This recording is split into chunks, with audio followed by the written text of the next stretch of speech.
بنناشد المنظمات الدولية، بنناشد منظمة حقوق الإنسان والأمم المتحدة ومجلس الأمن الدولي إنه يفكوا عنا الحصار. نحن عم نموت عطش وجوع. انتوا يا أعراب الخليج ويا حكام السعودية يا قتلة يا فجرة يا كفرة عم تقتلونا بدم بارد، لك شو رح تستفيدوا من تجويعنا ولا تعطيشنا وحرماننا من طفولتنا؟ بس بكره رح نحاسبكم عليها يوم الدين. انتوا اللي خربتوا بيوتنا ومدارسنا، بس نحن رح نضل ندرس حتى ولو في الملاجئ.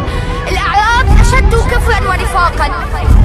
عم تدعوا الإسلام بس الإسلام براءة منكم، عم تدعوا الإسلام بس عم تعملوا بعكسه، عم تشجعوا المسلحين وبتمدوهم بأسلحة فتاكة ليقتلونا